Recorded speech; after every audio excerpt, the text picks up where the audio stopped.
¿Qué tal? Saludos. En esta ocasión vamos a tocar un tema importante. Se trata sobre la bioenergía generada a partir de residuos porcinos. Mi nombre es Juan Zapata, estudiante de la Universidad Central de Venezuela. Como introducción tenemos que el manejo adecuado de los residuos generados por las granjas porcinas es crucial para preservar la salud ambiental. Los desechos porcinos, si no se gestionan correctamente, pueden contaminar el agua, el suelo y el aire, afectando negativamente a los ecosistemas locales y la salud humana.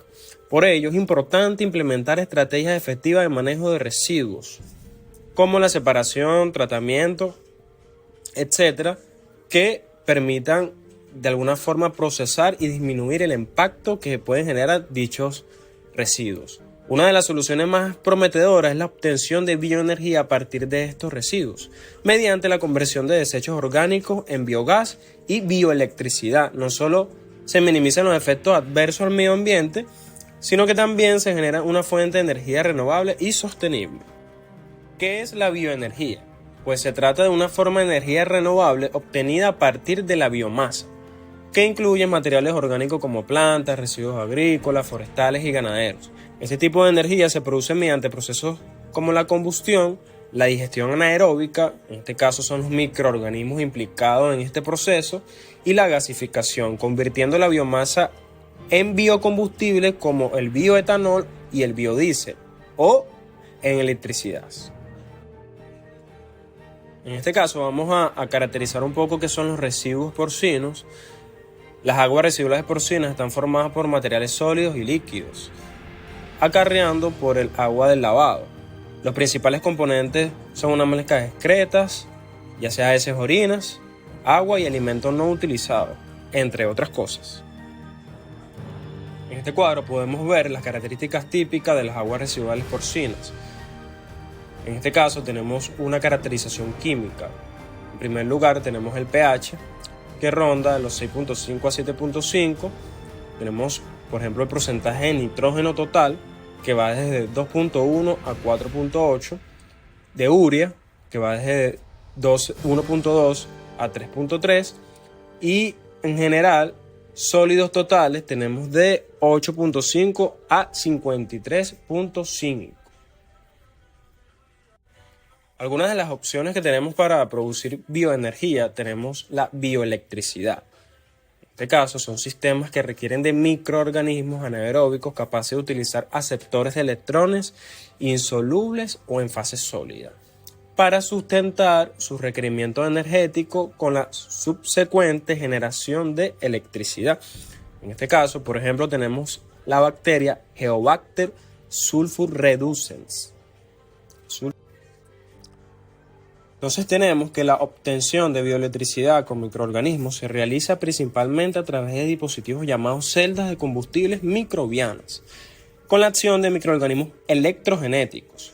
Estos microorganismos, como las bacterias del género Heobacter, oxidan compuestos orgánicos presentes en los residuos orgánicos. Durante este proceso liberan electrones como parte de su metabolismo. Los electrones liberados por el microorganismo son transferidos a un electrodo llamado ánodo. Los electrones viajan a través de un circuito externo hacia el otro electrodo llamado cátodo. En el cátodo, los electrones se combinan con protones y oxígeno para formar agua, generando una corriente eléctrica en el proceso. Una membrana especial permite que los protones generados en el ánodo pasen al cátodo, completando así el circuito. Entonces, para resumir su mecanismo, básicamente necesitamos un sustrato, que en este caso es la materia orgánica. El metabolismo de ese microorganismo electrogenético hace que se libere hidrógeno y se libere CO2. Acá hay que resaltar que esa liberación de CO2 es alta, por lo tanto se debe pensar en una estrategia para disminuir esas emisiones de CO2 a la atmósfera, y por ello se plantea el uso de microalgas que por su actividad fotosintética pueden captar ese CO2 y transformarlo junto con el agua en carbohidratos. Y pasamos a la otra opción, que es la producción de biohidrógeno. que se da gracias a la fermentación oscura, o sea, en ausencia de luz, de materia orgánica presente en distintos residuos agroindustriales, por ejemplo en el caso de las granjas porcinas, representa una biotecnología promisoria para la producción de hidrógeno. La producción de este gas es parte del proceso de digestión anaerobia.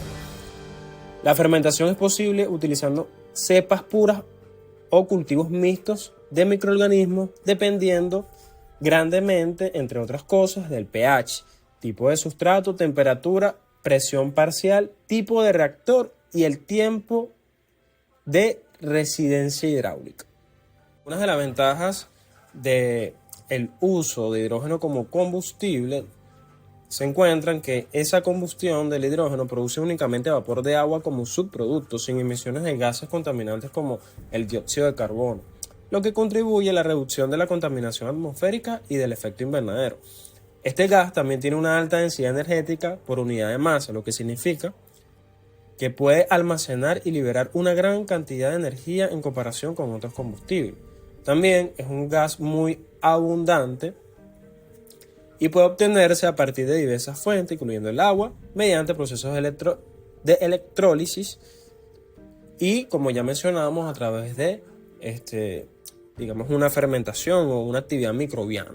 El hidrógeno puede utilizarse en diversas aplicaciones como celdas de combustible para vehículos, generación de electricidad, calefacción y como materia prima en procesos industriales. Una de las ventajas del uso de hidrógeno como combustible se encuentra en que esa combustión del hidrógeno produce únicamente vapor de agua como subproducto, sin emisiones de gases contaminantes como el dióxido de carbono, lo que contribuye a la reducción de la contaminación atmosférica y del efecto invernadero. Este gas también tiene una alta densidad energética por unidad de masa, lo que significa que puede almacenar y liberar una gran cantidad de energía en comparación con otros combustibles. También es un gas muy abundante y puede obtenerse a partir de diversas fuentes, incluyendo el agua, mediante procesos de electrólisis y, como ya mencionamos, a través de una fermentación o una actividad microbiana. El hidrógeno puede utilizarse en diversas aplicaciones como celdas de combustible para vehículos, generación de electricidad, calefacción y como materia prima en procesos industriales.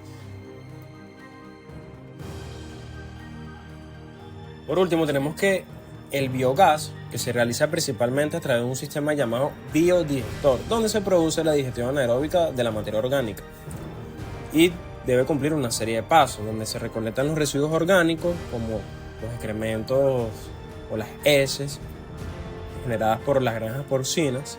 Luego esa materia orgánica debe ser introducida dentro del biodigestor, donde hay un contenedor cerrado que proporciona un ambiente libre de oxígeno ideal para la actividad de los microorganismos anaeróbicos. En el interior del biodigestor, los microorganismos descomponen la materia orgánica en ausencia de oxígeno. Este proceso genera una mezcla de gases, principalmente de metano y dióxido de carbono. Pero también hay que mencionar que se genera sulfuro de hidrógeno, que es un gas altamente corrosivo y muy inflamable. Por lo tanto, debe ser filtrado del sistema. La mezcla de gases resultante se conoce como biogás, que está compuesto en su mayoría por metano, el cual es el combustible o el gas que nos interesa en este caso. Obviamente esta reforma se puede hacer a través de la adición de vapor, donde esa adición debe ser en proporciones adecuadas y esta mezcla se debe calentar a altas temperaturas, típicamente entre 700 grados centígrados y 1000 grados centígrados. Debe haber un catalizador, generalmente de níquel, que facilita la reacción química.